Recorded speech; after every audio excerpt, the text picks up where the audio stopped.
Maligayang pagbabalik sa ating channel. Sa episode natin ngayon, susuriin natin ang isa sa pinakakagiliw-giliw at misteryosong kwento sa Biblia, ang pagbabagong anyo ng dakilang Haring Nebukadnezar bilang isang hayop. Naisip mo na ba kung bakit ang isang makapangyarihang hari tulad ni Nebukadnezar ay bumaba sa antas ng gumagapang sa lupa, kumakain ng damo at namuhay ng ligaw? Anong matinding dahilan ang nagtulak sa Diyos upang ipataw ang ganitong parusa, at ano ang kahulugan nito sa atin ngayon? Ang kwentong ito ay puno ng aral tungkol sa kayabangan, kapangyarihan at ang kataas-taasang kapangyarihan ng Diyos. Huwag mong palalampasin ang kamangha-manghang pagbabago na naganap sa buhay ng hari. Ang naranasan ni Nebukadnezar ay may mahahalagang aral pa rin sa ating panahon. At ang mga matutuklasan natin ngayon ay maaring magbago ng ating pananaw tungkol sa tagumpay, pagpapakumbaba at ang pagkilos ng Diyos sa ating buhay. Bago tayo magsimula, pindutin ang like button kung nais mong matuto ng bagong kaalaman at huwag kalimutang mag-subscribe upang hindi mo mapalampas ang aming mga susunod na video tungkol sa malalalim na katotohanan sa Biblia. Manatili hanggang sa dulo upang malaman kung ano ang kahulugan ng karanasang ito ni Nebukadnezar para sa iyo at kung paano ito nauugnay sa ating pang-araw-araw na buhay kasama ang Diyos. Gusto rin naming marinig ang iyong opinyon.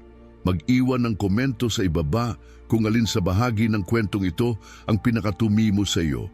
Huwag ding mahiyang ibahagi ang video na ito sa iyong mga kaibigan at pamilya na maaring ma-inspire sa mga aral ng Diyos.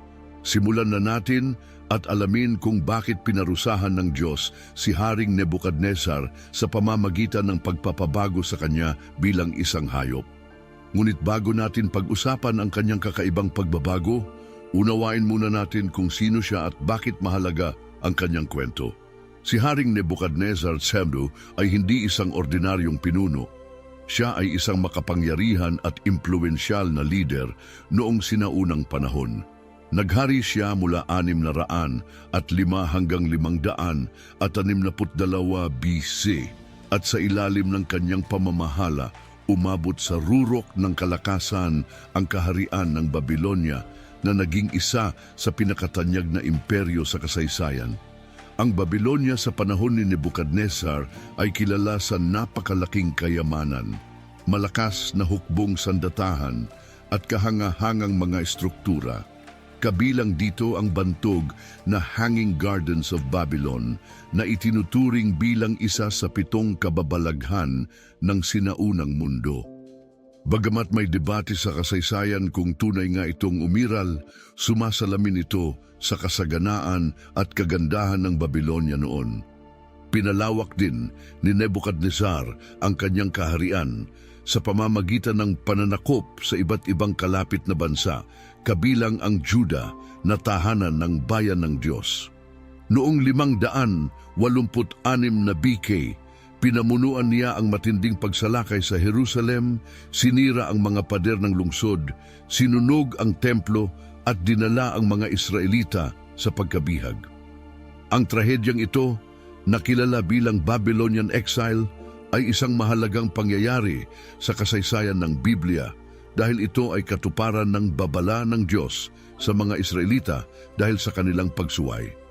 Dahil sa kanyang malawak na pananakop at napakalaking ambag sa pagtatayo ng mga estruktura, si Nebukadnezar ay isa sa mga pinakatanyag na pinuno noon. Ngunit higit sa kanyang kapangyarihan, ang kanyang mga karanasan sa Diyos ng Israel kasama sina Daniel, Shadrach, Meshach at Abednego ang nagbigay liwanag sa kanyang tunay na karakter sa Biblia. Bagamat si Nebukadnezar ay isang paganong hari na sumasamba sa maraming Diyos, malaki ang naging epekto sa kanyang buhay ng kanyang mga engkwentro sa tunay na Diyos ng Israel. Sa aklat ni Daniel, unang naranasan ni Nebukadnezar ang kapangyarihan ng Diyos sa pamamagitan ng nakakatakot na panaginip na hindi maipaliwanag ng kanyang mga tagapayo mga salamangkero, manghuhula at pantas. Ngunit si Daniel, isang batang bihag mula sa Israel, ang siyang nakapagbigay ng tamang kahulugan sa kanyang panaginip na ibinunyag sa kanya ng Diyos. Sa Daniel Kabanata 2, ipinaliwanag ni Daniel ang panaginip ni Nebukadnezar tungkol sa isang higanting rebulto na gawa sa iba't ibang materyales na sumisimbolo sa magkakaibang kaharian. Matapang na sinabi ni Daniel sa hari na ang kanyang kapangyarihan at tagumpay ay biyaya mula sa Diyos ng langit. Sa Daniel 2:37 hanggang 38 nakasulat, "Ikaw, O Hari, ay hari ng mga hari. Ibinigay sa iyo ng Diyos ng langit ang kaharian, kapangyarihan, kaluwalhatian at karangalan. Ipinailalim niya sa iyong kapangyarihan ang lahat ng tao, ang mga hayop sa parang at ang mga ibon sa himpapawid. Ginawa kanyang pinuno ng lahat ng ito. Ikaw ang gintong ulo ng rebultong iyon." Ipinapakita ng siping ito na ang kapangyarihang hawak ni Nebukadnezar ay hindi dahil sa kanyang sariling kakayahan, kundi isang handog mula sa Diyos. Sa kabila ng kanyang paganong pinagmulan, ang pag-angat at malawak na pamamahala ni Nebukadnezar ay bahagi ng banal na plano ng Diyos. Inilagay siya ng Diyos sa makapangyarihang posisyong ito tulad ng kanyang pagkontrol sa pag-angat at pagbagsak ng lahat ng pinuno at bansa. Roma 13:1.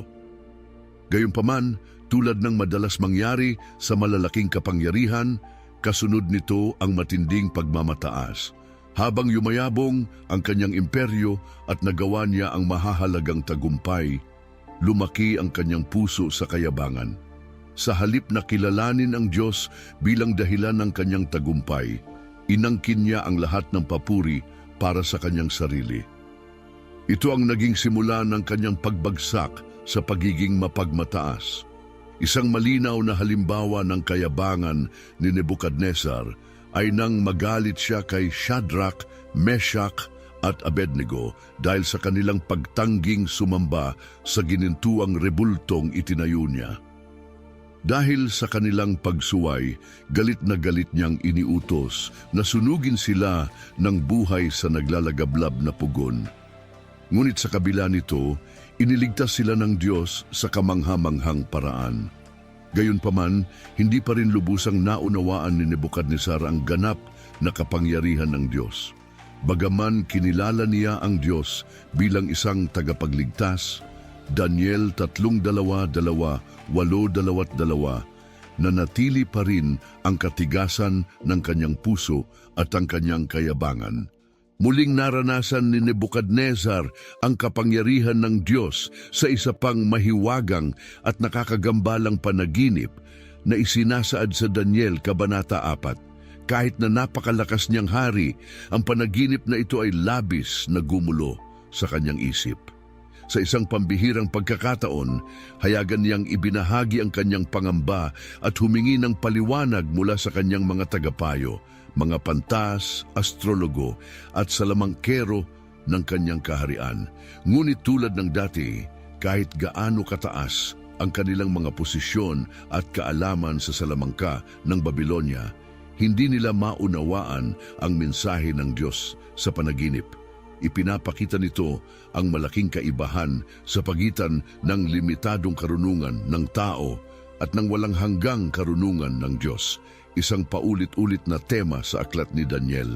Pinatutunayan nito na ang tunay na kaalaman ay nagmumula lamang sa Diyos at hindi sa katalinuhan ng tao.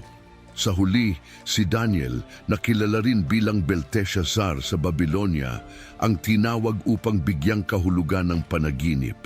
Dahil sa kanyang pambihirang kakayahan na ipaliwanag ang mga panaginip na kaloob ng Diyos, nakuha ni Daniel ang tiwala ni Nebukadnezar. Pansinin na sinabi ng hari na nasa kanya ang espiritu ng mga banal na Diyos.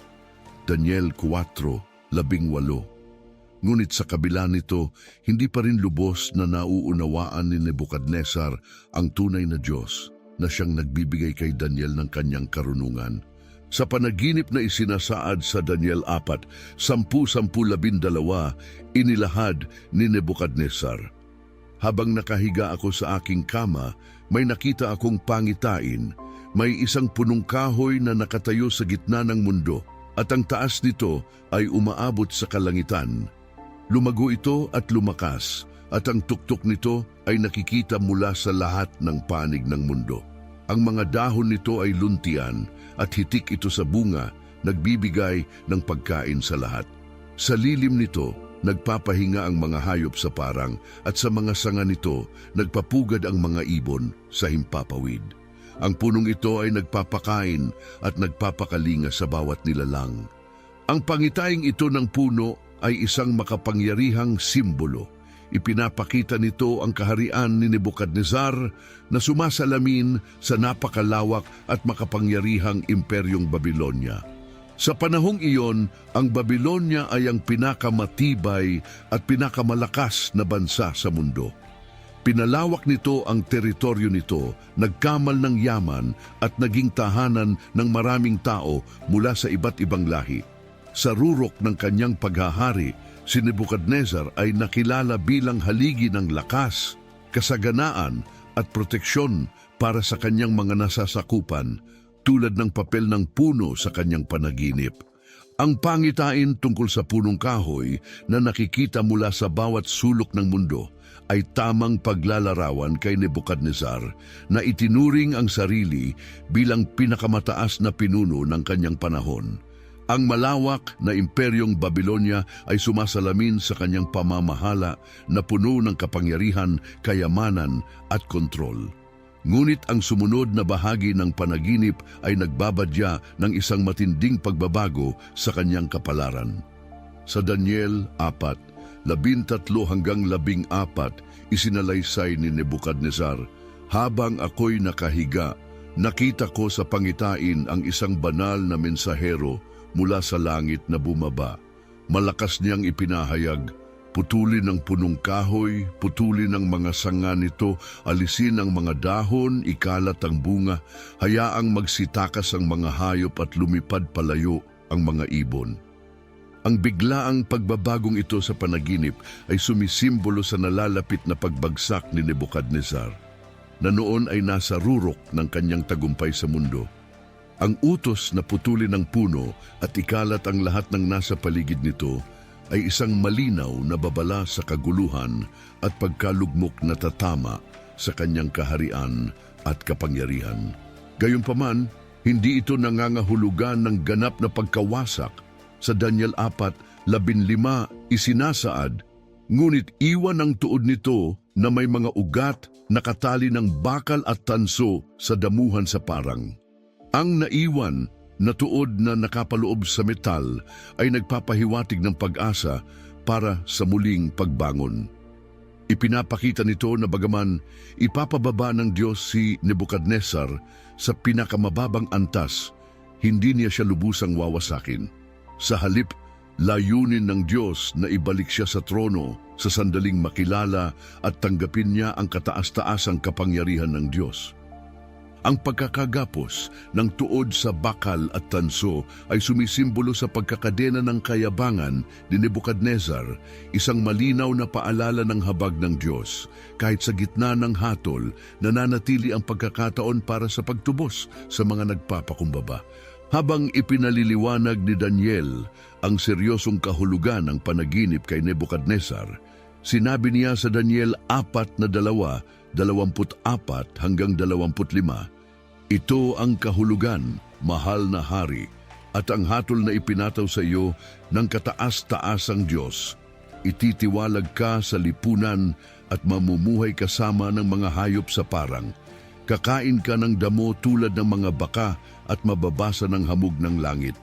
7 panahon ang lilipas sa iyo hanggang sa matutunan mong ang kataas-taasan ang siyang naghahari sa lahat ng kaharian sa lupa at ibinibigay niya ito sa sinumang kanyang nais." Walang duda na ang mga salitang ito ay ikinagulat ni Nebukadnezar.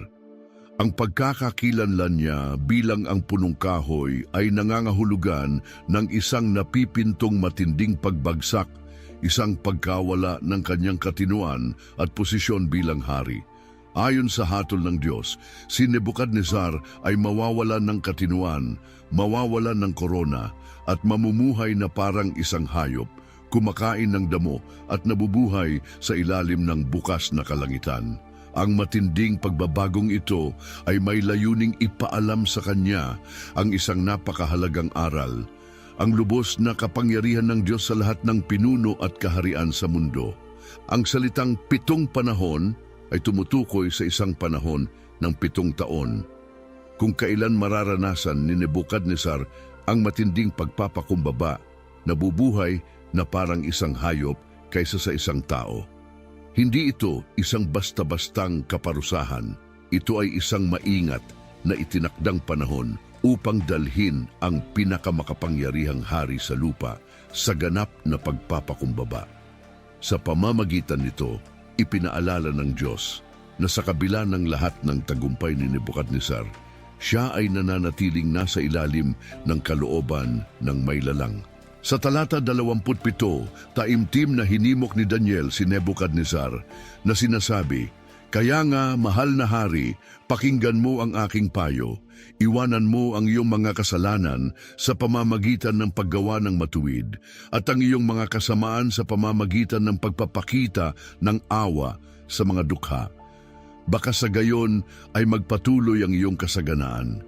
Dito, binibigyan ni Daniel ang hari ng 100 patungo sa pagtubos na nagpapahiwatig na kung tatalikuran ni Nebukadnezar ang kanyang kayabangan at kasamaan at kikilalanin ang katuwiran ng Diyos, maaaring maiwasan niya ang mabigat na kaparusahan.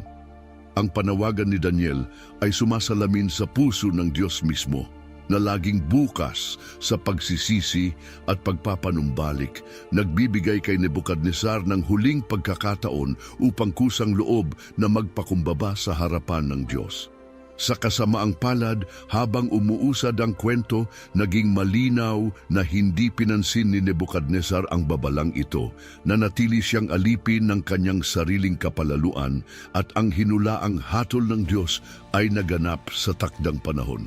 Sa kabila ng malinaw at matinding babala sa panaginip at sa interpretasyon ni Daniel, nanatili pa rin ang kayabangan sa puso ng hari. 1 buong taon ang lumipas matapos ang panaginip. Binigyan siya ng Diyos ng pagkakataong magpakumbaba at kilalanin ang kataas-taasang kapangyarihan ng Diyos. Ngunit nagpatuloy siya sa pagluwalhati sa kanyang sariling mga tagumpay at kayamanan. Ang patuloy niyang pagpapahalaga sa sarili ay nagtakda ng daan para sa kanyang napipintong pagbagsak. 1 taon matapos ang babala na parabang nabawasan ang bigat ng paalala dahil sa paglipas ng panahon, si Nebukadnezar ay naglalakad sa ibabaw ng kanyang palasyo sa Babylonia. Ang kilos na ito ay may makasagisag na kahulugan. Tila sinusuri niya ang kanyang kaharian mula sa isang mataas na pananaw, isang salamin ng kanyang labis na pagtingin sa sarili na parabang siya ay makapangyarihan at hindi matitinag. Ang palasyo ay sagisag ng karangyaan na papalibutan ng kagandahan ng hanging gardens at iba pang kahanga-hangang istruktura ng lungsod. Mula sa matayog na lugar na iyon, tuluyan siyang bumigay sa kanyang kayabangan at nagpahayag ng mga salitang naghayag ng tindi ng kanyang kapalaluan. Sa Daniel 4:30, ipinahayag ni Nebukadnezar, "Hindi ba ito ang dakilang Babylonia na aking itinayo bilang isang tahanang maharlika sa pamamagitan ng aking dakilang kapangyarihan at para sa karangalan ng aking kamahalan?" Ang pahayag na ito ay ang sukdulang pagpapahayag ng kanyang pagmamalaki. Inangkin niya ang kaluwalhatian ng Babylonia, isang lungsod na itinuturing na pinakadakilang tagumpay ng sinaunang panahon. May napakalalaking pader na kayang takbuhin ng mga karwahe, isang sentro ng kalakalan, kultura at lakas militar, at tahanan ng mga templo, palasyo at harding kilala bilang obra maestra ng arkitektura, na parang siya lamang ang may kagagawan nito. Ipinakita nito kung gaano kalalim ang kanyang pagmamataas, Iniisip na siya ang tanging dahilan ng yaman at kasaganaan ng kanyang imperyo. Ang ipinahayag ni Nebukadnezar mula sa tuktok ng palasyo ay isang matinding pagkakamali dahil tuluyan niyang binura sa kanyang isipan ang papel ng Diyos sa kanyang pag-angat sa trono. Tulad ng itinuro ni Daniel sa Daniel 2, ang kanyang kapangyarihan ay hindi bunga ng kanyang sariling kakayahan, kundi isang kaloob mula sa Diyos. Ngunit sa halip na kilalanin ang papel ng Diyos sa kanyang tagumpay, nagpadala si Nebukadnezar sa kanyang kayabangan. Iniisip na ang lahat ng kanyang narating ay bunga lamang ng kanyang sariling kakayahan at pagsisikap. Hindi niya naunawaan na ang kanyang pagiging hari ay bahagi lamang ng banal na plano at na ang tunay na pinuno ng lahat ng kaharian ay ang Diyos. Dahil sa labis niyang kapalaluan, agarang kumilos ang Diyos. Habang ang mga salita ni Nebukadnezar ay hindi pa ganap na natatapos, isang tinig mula sa langit ang pumunit sa kanyang pagmamataas. Sa Daniel 4, 31 hanggang 32, sinabi ng tinig, "Habang ang mga salitang ito ay nasa iyong mga labi, isang pasya ang ipinatutupad. Haring Nebukadnezar, inalis na ang iyong kapangyarihang maharlika. Ititiwalag ka mula sa lipunan at ang iyong tirahan ay mapapasama sa mga hayop sa parang. Kakain ka ng damo tulad ng mga baka. 7 panahon ang lilipas sa iyo hanggang sa matutunan mong ang kataas-taasan ang naghahari sa lahat ng kaharian sa lupa at ibinibigay niya ito sa sino mang kanyang nais." Ang banal na paghuhukom ay nagdulot ng biglaan at kahiyahiyang pagbagsak ni Nebukadnezar. Ang haring kamakailan lamang ay nagbubunyi sa kanyang sariling kadakilaan ay agad na inalisan ng lahat ng kanyang pinahahalagahan. Ang kanyang trono, kayamanan at kapangyarihan, lahat ay nawala sa isang iglap bilang katarungan mula sa Diyos. Ngunit hindi lamang pagkawala ng trono ang kanyang dinanas. Pinarusahan din siya ng isang uri ng kabaliwan. Itiniwalag mula sa lipunan ng tao, namuhay siya na parang isang hayop, isang malinaw na larawan ng kanyang dating labis na kayabangan. Mula sa pagiging makapangyarihang pinuno ng isang malawak na imperyo, si Nebukadnezar ay bumagsak sa pinakamababang kalagayan, gumagapang sa lupa, kumakain ng damo tulad ng isang baka at nawala ang kanyang kakayahang mag-isip bilang isang tao. Nabasa siya ng hamog ng langit, hinayaan sa matinding init ng araw at lamig ng gabi, at ang kanyang buhok ay lumagong tulad ng mga balahibo ng agila, habang ang kanyang mga kuko ay humaba na parang pangalmot ng ibon, ayon sa Daniel 4:33. Ang pagbabagong ito mula sa isang marangal na hari patungo sa isang nilalang na tila hayop ay isang matinding patunay ng kakayahan ng Diyos na pabagsakin ang mapagmataas. Ang matingkad na pagbabagong ito ay nagsisilbing babala kung gaano kaseryoso ang pagtingin ng Diyos sa pagmamataas ng tao. Ang kayabangan ay nagpapabulag sa atin sa soberanya ng Diyos na nagtutulak sa atin upang angkinin ang mga tagumpay na dapat ay sa Kanya lamang ibinibigay. Kapag iniangat natin ang ating sarili at itinanggi ang papel ng Diyos sa ating mga nagawa, inilalagay natin ang ating sarili sa panganib ng pagbagsak. Tumagal ang paghihirap ni Nebukadnezar sa tinatayang 7 taon ayon sa maraming iskolar. Sa panahong ito, ganap siyang nahiwalay sa lipunan, nalayo sa trono at sa kahariang minsang kanyang pinamunuan. Mahalaga ang mahabang panahong ito, sapat upang lubusang wasakin ang kanyang kayabangan at ipakita sa kanya na ang lahat ng bagay ay nakasalalay lamang sa Diyos. Dito lumilitaw ang isang mahalagang tanong: bakit pinarusahan ng Diyos si Nebukadnezar sa ganitong paraan? Ano ang dahilan ng ganito katinding parusa sa isang makapangyarihang pinuno? Ang sagot ay nasa isang malalim na aral na nais iparating ng Diyos kay Nebukadnezar at sa buong sangkatauhan tungkol sa kanyang kapangyarihan at ang panganib ng kayabangan ng tao. Ang pagbabagong ito ay hindi lamang isang hatol o pagpapakita ng kapangyarihan ng Diyos. Ito ay isang sinadyang paraan upang tuluyang mapagpakumbaba ang hari at dalhin siya sa pagsisisi. Si Nebukadnezar ay umabot sa rurok ng tagumpay sa makamundong aspeto, ngunit inangkin niya ang lahat ng ito bilang kanyang sariling nagawa. Naging sagisag siya ng kayabangan, isang kasalanang mahigpit na binabalaan ng kasulatan. Ang pinakamahalagang aral na dapat niyang matutunan ay ang kataas-taasang kapangyarihan ng Diyos. Napakalawak ng imperyo ni Nebukadnezar at inakala niyang hindi matitinag ang kanyang kapangyarihan. Ginawa niyang isang kahangahangang lungsod ang Babylonia at inangkin ang lahat ng papuri para sa kagandahan at kaluwalhatian nito. Ngunit nakaligtaan niya ang napakahalagang katotohanan na ang lahat ng kaharian, pinuno at tagumpay ay nasa ilalim ng soberanya ng Diyos. Tulad ng sinasabi sa awit 24, ang lupa at ang lahat ng narito ay sa Panginoon, pati ang buong daigdig at ang lahat ng naninirahan dito. Ito ang nais ipaalam ng Diyos kay Nebukadnezar. Gaano man siya kalakas at kapangyarihan, siya pa rin ay nasa ilalim ng kapamahalaan ng Diyos. Lahat ng pinuno, kilalaman o hindi, ay kumikilos sa ilalim ng kanyang pamamahala na ipahayag na noon pa ni Daniel sa panaginip ng hari na ang Diyos ang tunay na pinagmula ng kapangyarihan ni Nebukadnezar. Ngunit binaliwala ito ng hari at pinili niyang purihin ang kanyang sarili. Ang kanyang pagbabagong anyo bilang isang hayop ay isang matinding paraan ng Diyos upang ipakita na ang lahat ng kanyang autoridad at karangalan ay ganap na nagmula sa Diyos. Sa isang iglap, kayang alisin ng Diyos ang lahat, pati na ang kanyang katinuan at dangal.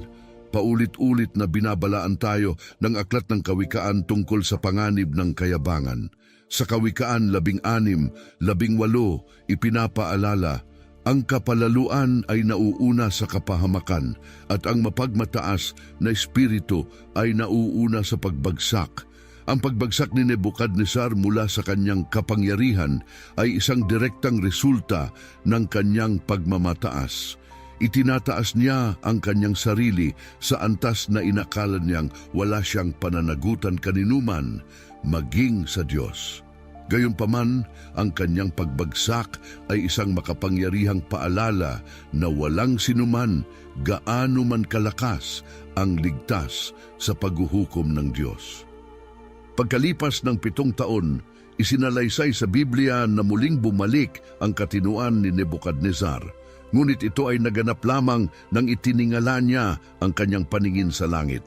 Sa Daniel 4:34-35, sinabi ni Nebukadnezar, pagkatapos ng panahong iyon, ako, si Nebukadnezar, ay tumingala sa langit at nanumbalik ang aking katinuan. Pinuri ko ang kataas-taasan, pinarangalan at niluwalhati ko siya na nabubuhay magpakailanman. Ang kanyang paghahari ay walang hanggan at ang kanyang kaharian ay sa lahat ng salinlahi. Ang lahat ng tao sa lupa ay walang halaga sa kanyang harapan. Ginagawa niya ang kanyang kalooban sa hukbo ng langit at sa mga tao sa lupa. Walang makapipigil sa kanya o makapagtatanong ng ano ang iyong ginagawa. Ang pagbabagong ito ay nagpapakita ng isang malalim na pagbabago sa pananaw ni Nebukadnezar. Ang dating mapagmataas na hari na inangkin ang lahat ng kanyang tagumpay para sa kanyang sarili ay ngayon ay nagbibigay ng papuri at kaluwalhatian sa Diyos. Kinikilala na ang kanyang kaharian ay walang katapusan at ang kanyang kapangyarihan ay hindi matutumbasan. Natutunan ni Nebukadnezar na tanging ang Diyos lamang ang may kapangyarihang magtaas at magpababa ng mga pinuno. Napagtanto niya na ang lahat ng kanyang tinatangkilik, pati na ang kanyang pagkatao, ay mula sa Diyos. Nang sa wakas ay tinanggap niya ang kataas-taasang kapangyarihan ng Diyos, Doon lamang naibalik ang kanyang katinuan at muling naibalik ang kanyang paghahari. Ang kwentong ito ay nagpapakita na ang habag at biyaya ng Diyos ay laging abot kamay. Ngunit ito ay may kondisyon, ang pagpapakumbaba at ang pagkilala sa kanyang kapangyarihan sa ating buhay. Ang kwento ni Nebuchadnezzar ay hindi lamang isang sinaunang kasaysayan, ito ay may panghabang buhay na mensahe na may kaugnayan pa rin sa ating panahon ngayon. Ang kayabangan ay nananatiling isang makapangyarihan at mapanganib na tukso na lumilitaw sa ating mga propesyon, tagumpay o material na kayamanan. Ang mensahe ay malinaw. Ang lahat ng ating tinatangkilik ay ipinagkaloob ng Diyos at kung wala siya, tayo ay walang kabuluhan. Kung ating itataas ang ating sarili at kalilimutan ang ating pangangailangan sa Diyos, inilalagay natin ang ating sarili sa panganib ng pagbagsak. Ngunit may mabuting balita, tulad ng nangyari kay Nebuchadnezzar, ang mga hakbang ng Diyos upang tayo ay mapagpakumbaba ay hindi upang wasakin tayo kundi upang iligtas tayo. Ipinapababa niya tayo upang tayo ay maitaas niya sa pamamagitan ng kanyang biyaya. Ang karanasan ni Nebuchadnezzar ay isang makapangyarihang paalala na ang tunay na kadakilaan ay matatagpuan sa pagpapakumbaba at pagkilala sa Diyos bilang may ganap na kontrol sa ating buhay. Maraming salamat sa pagsama sa amin sa pagtalakay sa kwento ni Nebuchadnezzar. Kung ang mensaheng ito ay nakaantig sa iyo, mangyaring pindutin ang like button at mag-subscribe sa aming channel para sa higit pang mga aral mula sa Biblia. Ibahagi ang iyong mga natutunan sa comment section at ipasa ang video na ito upang hikayatin ang iba sa karunungan ng salita ng Diyos. Pagpalain ka nawa ng Diyos at tandaan ang daan patungo sa tunay na kadakilaan ay sa pamamagitan ng pagpapakumbaba sa harapan ng ating makapangyarihang Diyos. Sa maraming iskolar. Sa panahong ito, ganap siyang nahiwalay sa lipunan, nalayo sa trono at sa kahariang minsang kanyang pinamunuan. Mahalaga ang mahabang panahong ito, sapat upang lubusang wasakin ang kanyang kayabangan at ipakita sa kanya na ang lahat ng bagay ay nakasalalay lamang sa Diyos. Dito lumilitaw ang isang mahalagang tanong. Bakit pinarusahan ng Diyos si Nebuchadnezzar sa ganitong paraan? Ano ang dahilan ng ganito katinding parusa sa isang makapangyarihang pinuno? Ang sagot ay nasa isang malalim na aral na nais iparating ng Diyos kay Nebuchadnezzar at sa buong sangkatauhan tungkol sa kanyang kapangyarihan at ang panganib ng kayabangan ng tao. Ang pagbabagong ito ay hindi lamang isang hatol o pagpapakita ng kapangyarihan ng Diyos. Ito ay isang sinadyang paraan upang tuluyang mapagpakumbaba ang hari at dalhin siya sa pagsisisi. Si Nebuchadnezzar ay umabot sa rurok ng tagumpay sa makamundong aspeto